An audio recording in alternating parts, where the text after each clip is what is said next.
dar mis agradecimientos muy efusivos a Mi Tierra Televisión por darle la oportunidad a los españoles, en particular a los canarios, de conocer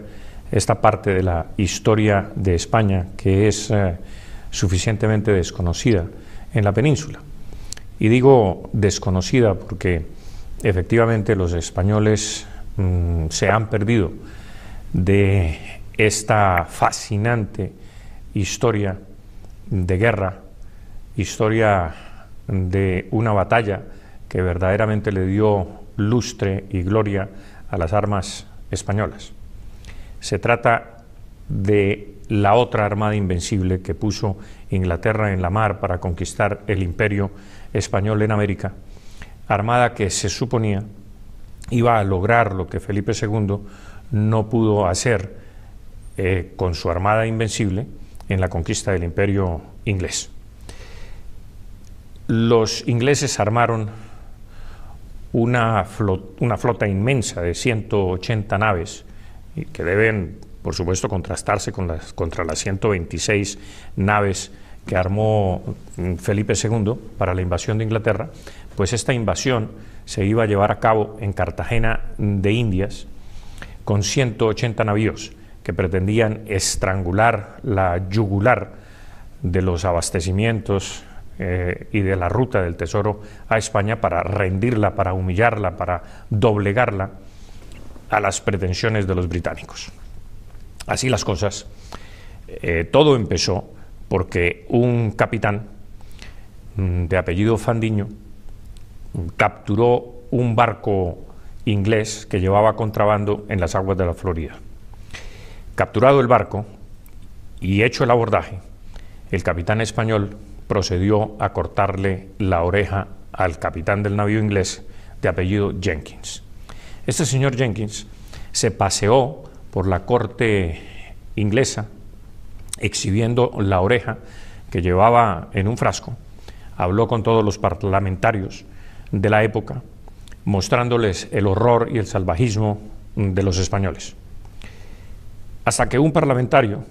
William Pitt, le hizo caso, y era un parlamentario joven que iniciaba su carrera, quería lucirse, y encendió los ánimos de Inglaterra contra España, hasta que finalmente Inglaterra decidió declararle la guerra a España.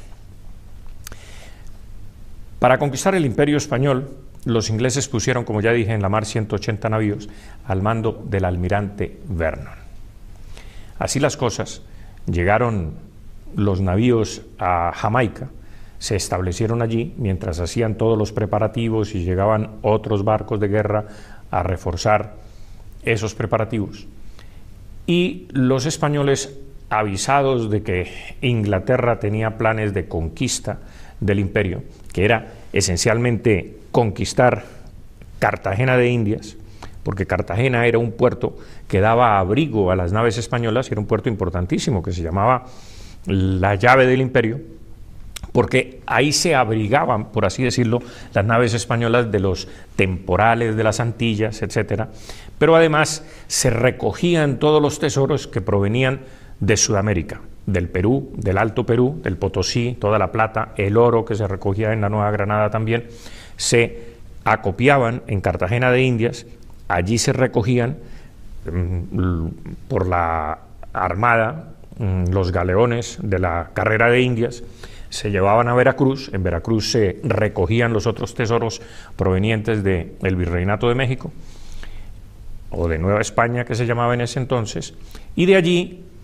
paraban en La Habana como último puerto y procedían de La Habana hacia Cádiz. Pues eso era lo que ambicionaban los ingleses. Los ingleses ambicionaban conquistar a Cartagena, penetrar profundo en la Nueva Granada, conquistar Santa Fe de Bogotá, seguir al Perú y cerrar la llave de abastecimientos del Imperio Español. Pues los españoles, avisados de estos planes, enviaron una gran flota al mando del almirante Torres, una flota franco-española, para cautelar y vigilar, por supuesto, las playas de Cartagena, pero finalmente el ataque no se realizaba y los franceses, que no tenían puertos de abastecimiento en las Antillas, finalmente decidieron regresar a Francia. Y en vista de que el ataque no se realizaba, los españoles pues movieron su flota a Santa Marta. En Santa Marta esperaron y esperaron y el ataque no se realizaba. Finalmente decidieron irse a La Habana con vistas a que de Cartagena les avisaran si la flota inglesa llegaba mediante un correo, y esperaron en La Habana y efectivamente el ataque no se realizó. Finalmente el almirante Torres, que estaba al mando de la flota española, pues regresó a España y Cartagena quedó sola, abandonada y a su suerte. Cartagena estaba defendida por 2.600 españoles que tenían a su vez 6 barcos de guerra. La entrada a la bahía de Cartagena estaba protegida por una boquilla, es decir, una estrecha garganta que se abría al interior dando paso a una enorme bahía, pero era el único punto por donde podían penetrar las naves inglesas en caso de un ataque. Esa boquilla estaba a su vez cerrada por una cadena que don Blas de Leso, que era la persona que había mandado España a defender el imperio, defender Cartagena de Indias, pues había mandado poner allí. Don Blas de Leso era todo un personaje muy avesado en las artes de la guerra, en las artes de la mar. Procedía de una familia de marineros de Pasajes, Guipúzcoa, donde había nacido, y había perdido su pierna izquierda en 1705, a la edad de 15 años. Se la habían cercenado a palo seco, como decimos, sin anestesia, porque entonces no había anestesia. Se la habían cercenado. Ese niño de 15 años había aguantado con tal valentía, tal estoicismo, esa amputación, que fue recomendado por ese valor mostrado ante esas circunstancias tan adversas a Felipe V, quien le dio una merced de hábito y lo quiso hacer miembro de su corte más cercana, pero aquel niño rehusó porque le tenía tanto amor al mar que no se veía él en la corte española en tierra. Era un hombre de mar y en el mar quería permanecer. 2 años más tarde pierde también su ojo izquierdo en la batalla de Tolón, y 4 años más tarde pierde su brazo derecho, le queda inutilizado en otra batalla. Se había distinguido muchísimo, había hecho la guerra contra los moros, había capturado la fortaleza de Orán, había rescatado Mallorca. En fin, era un marino de muchos quilates. Por tanto, España lo había enviado a la defensa de Cartagena de Indias. Por supuesto, ustedes se podrán imaginar que cuando llega a Cartagena de Indias este personaje, sin una pierna, con una pata de palo, sin un ojo y sin un brazo, pues los cartageneros dijeron: pero ¿cómo nos van a mandar a este señor a defender el imperio? Si este no es un hombre, sino un medio hombre. Pues este señor medio hombre resultó hombre y medio a la postre. Don Blas de Leso fortificó, ayudó a fortificar a Cartagena de Indias de una manera admirable. Cartagena, les quiero comentar, es un bastión, quizás la fortaleza más grande que se haya construido en el mundo occidental. Aún hoy, las fortalezas de Cartagena de Indias, los castillos, las murallas que existen en la ciudad y los fuertes que la resguardan, son considerados por los expertos militares como obras maestras de la ingeniería militar española. De tal suerte que cuando los ingleses finalmente deciden atacar porque ven que la armada española se ha ido, la armada francesa también se ha ido y los cartageneros están solos, con 2.600 hombres defendiendo la ciudad y 6 buques, pues deciden atacar con 180 navíos, entre navíos de ataque propiamente dichos y barcos de desembarco. De tal manera que además iban 26.000, casi digamos 24.600 hombres, casi 25.000 hombres, entre ellos 1.000 macheteros y entre ellos unos 2.500 virginianos reclutados de las colonias americanas, liderados por Lawrence Washington, que era el hermano de George Washington, que eventualmente fue el libertador de los Estados Unidos. Este señor Lawrence Washington tenía una admiración muy grande por el almirante Vernon, tanto que cambió el nombre de su casa, que se llamaba Little Creek en Washington, la cambió por Mount Vernon, así le puso, y hasta ahora se conoce como Mount Vernon en la ciudad de Washington. De tal manera que con todos estos refuerzos atacaron los ingleses, sitiaron la ciudad, bloquearon la bahía. Cartagena, si ustedes me han de entender, no se podía atacar de frente por mar, porque el mar, las aguas que rodean a Cartagena son muy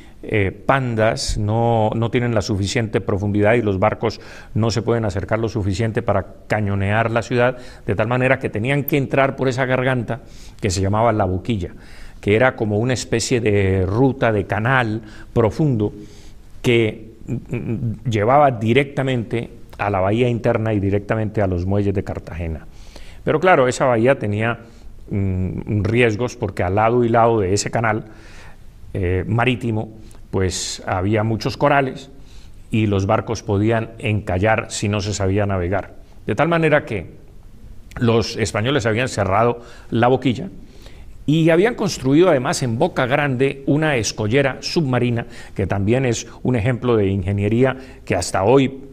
subsiste, porque resulta que por la gran boca de entrada a la bahía, aún hoy los barcos no pueden penetrar por esa escollera submarina que habían hecho los españoles para que solo pudieran entrar los buques por La Boquilla y no por Boca Grande, que era supuestamente por donde mejor se podía navegar. Pero claro, las necesidades de la defensa requerían que se hiciera allí un dique submarino para impedir que barcos de gran calado pudieran penetrar por la bahía, de tal manera que se pudiera defender Cartagena de Indias con mucha más solvencia que de otra manera hubiera sido posible. Así las cosas, Vernon asedió la ciudad, comenzó a cañonear La Boquilla con todas sus naves, le metió 18.000 disparos de cañón, fue una guerra espantosa, desembarcaron artillería. Es allí donde Blas de Leso se enfrenta con el virrey Eslava, que era el comandante político y administrativo de la plaza de Cartagena de Indias. El virrey Eslava se enfrentan por temas de, digamos, de diferencia de opinión respecto de las defensas, de la estrategia de la defensa de Cartagena de Indias. Blas de Leso estaba seguro que los ingleses iban a atacar por La Boquilla, mientras que el virrey Eslava decía que iban a atacar por la parte este de la ciudad, por un punto perfectamente casi que imposible de atacar, porque las marismas los pantanos y los humedales que había en la zona pues no permitían que se desplazase con velocidad las baterías enemigas para llegar hasta la ciudad y asediarla. Pero de alguna manera los espías españoles que estaban situados en Jamaica habían dicho que era por allí donde Vernon quería o iba a atacar, y efectivamente el plan inicial de Vernon era atacar por donde decía el virrey y no por donde decía don Blas de Leso. Lo que sucede es que Vernon cambia de opinión una vez que comienza a inspeccionar cuáles son las defensas de Cartagena de Indias y cuáles son los problemas a los que se enfrentaría si atacase por el lado este de la ciudad y no por el oeste donde estaba La Boquilla. De tal manera que el virrey creía firmemente que era por allí y puso todos sus efectivos militares, la mayor parte de sus efectivos militares, para controlar el desembarco inglés por lo que se llamaba la Boquilla. De tal manera que Blas de Leso, cuando vio el ataque por la boca de entrada de la bahía, le pidió encarecidamente al virrey que le mandara refuerzos, pero el virrey, convencido que el ataque principal se iba a efectuar por el otro lado, no le envió los refuerzos suficientes y como consecuencia pues la garganta de la bahía estaba defendida por dos fuertes que cruzaban fuegos contra los barcos que quisiesen penetrar, pero finalmente cuando los ingleses desembarcaron artillería a tierra y los fuertes fueron asediados por tierra y por mar y cañoneados simultáneamente por tierra y por mar, las cortinas de defensa, es decir, las murallas de los fuertes, finalmente se desplomaron y vino la primera catástrofe militar. Ya, como lo he dicho, 2.600 españoles defendían la plaza contra 24.600 ingleses, y era una diferencia de 8-9-1, que es una diferencia muy grande. Los ingleses también atacaban con 3.000 piezas de artillería, que es mucha artillería. De suerte que los ingleses finalmente, en combates cuerpo a cuerpo, se toman el fuerte San Luis, que está defendido valientemente por el coronel Desnaux, quien saca bandera blanca, pero cuando Desnaux oye que los ingleses los van a pasar a cuchillo y que no van a respetar la bandera blanca, pues decide evacuar, arrastrar los heridos como puede y pedirle a los soldados que se arrojen por las ventanas, se tiren al mar y huyan para ser salvados. Blas de Leso acude en su auxilio en una especie de pequeño Dunkerque, rescatando todos los heridos y todos los fugitivos que puede, todos los soldados que huyen del asedio inglés, y los traslada a Cartagena de Indias. Los últimos soldados resisten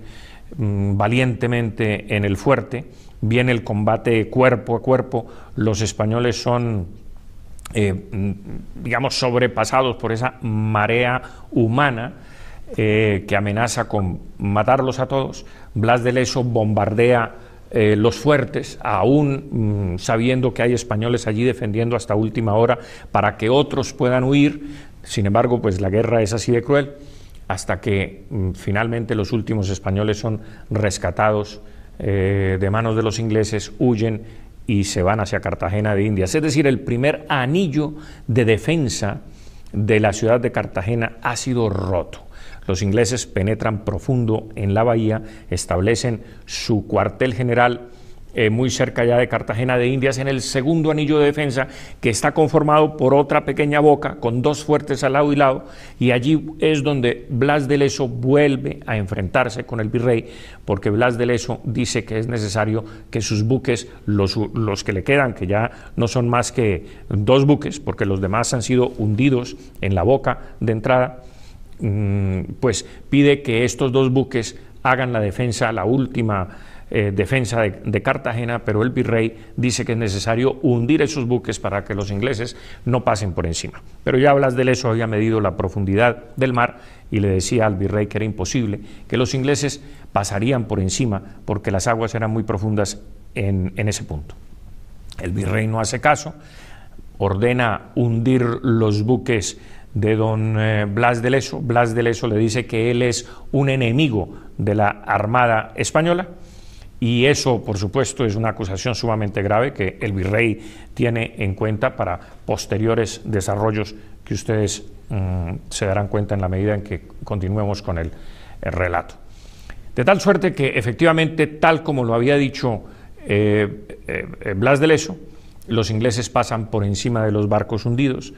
entran profundo en la bahía, comienzan a asediar ya el último fortín de los españoles, el tercer anillo de defensa, que es el castillo de San Felipe de Barajas, que es el castillo más formidable militar que se haya construido en el mundo occidental.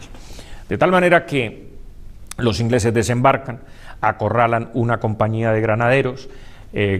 un portugués que está al servicio de España se pasa al bando contrario con tan mala suerte que es capturado pocas horas después, y Blas de Leso ordena que se le ahorque por traidor, como, digamos, enseñanza para el resto de los soldados, para que nadie vuelva a desertar. Pero el virrey se opone porque el sujeto este está herido, y el virrey se opone y vuelven a enfrentarse, y finalmente Leso pide la baja, el virrey lo destituye, y Leso sigue peleando increíblemente como un soldado raso, porque ya está destituido como comandante militar de la plaza. O sea, con todos estos avatares, con todas estas afugias y problemas, se desarrolla la defensa de Cartagena de Indias, y finalmente los ingleses se toman la popa, que es un sitio, un montículo, un convento que había con más altura que el propio San Felipe de Barajas, desde el cual pueden cañonear al castillo San Felipe de Barajas, y rendido el castillo San Felipe, pues prácticamente la ciudad queda en manos de los ingleses. Así las cosas, don Blas de Leso pues está luchando, se sigue enfrentando con el virrey. Los dos no se ponen de acuerdo hasta que el virrey ve la situación tan sumamente grave y perdida para las armas españolas que decide devolverle el mando y confiarle la defensa de la ciudad y del último bastión que queda. Blas de Leso lo primero que hace es ahorcar al portugués, exhibirlo como motivo de aprendizaje, de lección para los otros que quisieran desertar, y manda cavar el foso que circunda el castillo San Felipe más hondo todavía. Lo hacen de noche, vienen en su ayuda mujeres y niños que no están propiamente en el combate y comienzan a cavar ese foso, de tal suerte que las escaleras de los ingleses, cuando lleguen a ponerlas para hacer el asalto final sobre las murallas, pues no les alcancen a coronar la cima de las murallas. Y al mismo tiempo envía dos personajes que fingen ser desertores para decirle a los ingleses por dónde atacar la ciudad. Estos desertores convencen al mando inglés que la ciudad se debe atacar por determinado punto, y finalmente los ingleses son llevados a una emboscada que les tiende don Blas de Leso, y muchos perecen en esa emboscada. Los ingleses efectivamente ponen las escaleras de asalto, llegan a las murallas, pero las escaleras no alcanzan. Los españoles les arrojan bolas de cañón y aceite hirviendo y hasta agua caliente. Y los ingleses finalmente se retiran, se reagrupan para dar la carga final sobre el castillo, sobre la ladera del castillo, sobre la cual ha hecho don Blas de Leso una trinchera zigzagueante. Los ingleses cargan, vienen los combates cuerpo a cuerpo, la artillería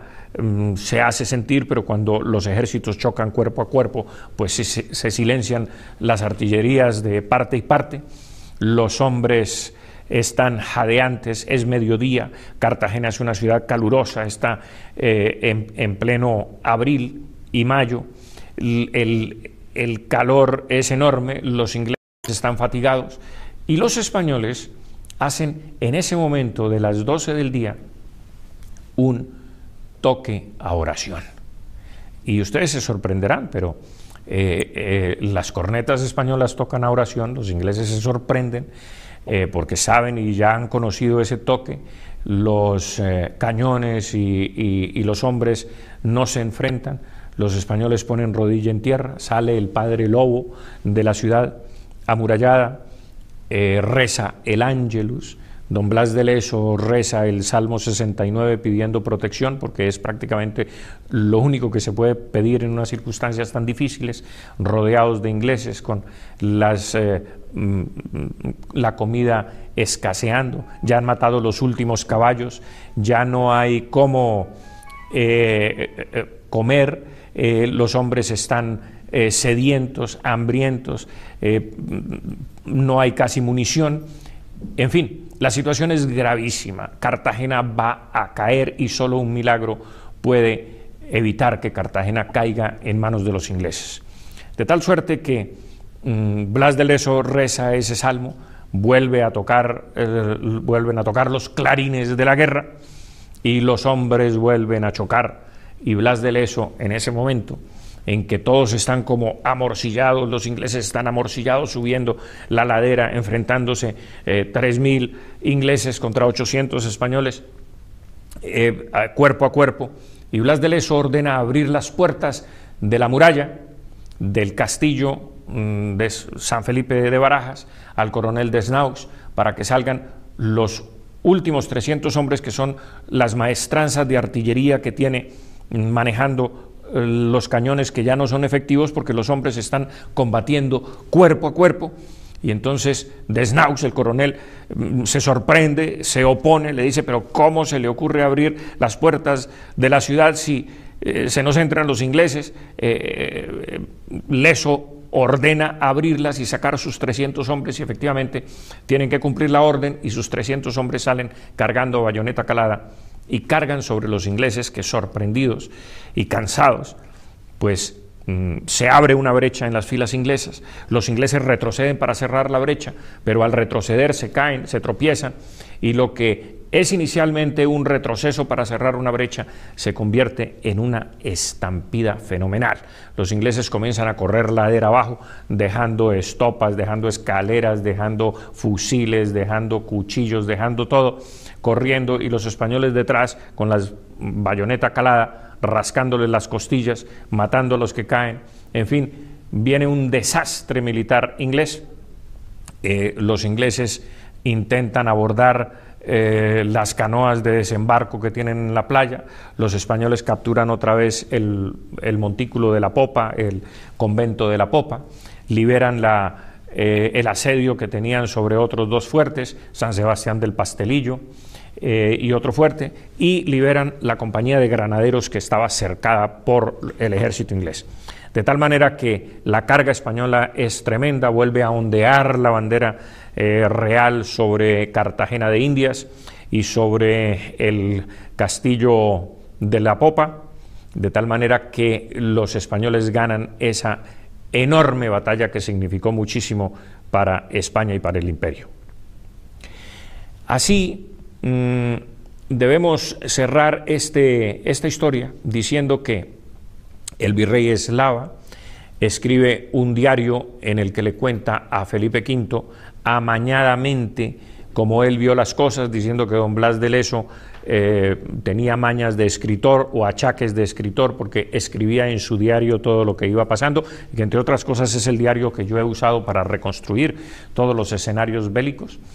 El virrey le escribe a Felipe V, acusa a don Blas de Leso de incompetente y finalmente Felipe V envía una carta destituyendo a don Blas de Leso y llamándolo a España para hacerle un juicio de residencia. Pero la carta llega cuando ya Blas de Leso ha muerto de la peste, del tifo que se ha desencadenado por toda la mortandad, los muertos insepultos, la pestilencia que había en la ciudad. Fíjense ustedes que la última batalla le costó a los ingleses 900 muertos por lo menos, de tal manera pues que con esa mortandad pues la peste se hizo presente en Cartagena de Indias y don Blas de Leso murió afectado por esa peste. Dicho esto, debo decir que los ingleses, cuando capturaron y rompieron el primer anillo de defensa,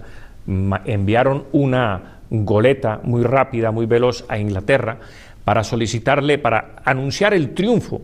y la toma de Cartagena de Indias, de tal suerte que los ingleses mandaron a acuñar unas monedas que circularon por toda Inglaterra, donde aparecía don Blas de Leso arrodillado entregando la espada al almirante Vernon con una leyenda que decía la arrogancia española humillada ante el almirante Vernon. Pues fíjense ustedes que el desconocimiento de esta historia se debe justamente a esas monedas, porque cuando viene la derrota, sobreviene la derrota de los ingleses en Cartagena de Indias, en Inglaterra no les quedó más remedio que recoger todas esas monedas acuñadas anunciando el triunfo prematuro, recogerlas todas, enterrar todos los documentos, no hablar de la batalla. El señor Vernon se retira a Jamaica, se estaciona allí un año porque no quiere, de la vergüenza que tiene, ir a Inglaterra, pero finalmente lo mandan a llamar, pero no le hacen juicio, no lo recibe nadie en el muelle cuando llega a Londres. Hay un silencio sepulcral. Inglaterra oculta siquiera que hubo una batalla o que hubo una intención de toma de Cartagena de Indias o del Imperio Español, y por esa razón no se sabe que Inglaterra sufrió una derrota en la otra armada invencible que puso en el mar.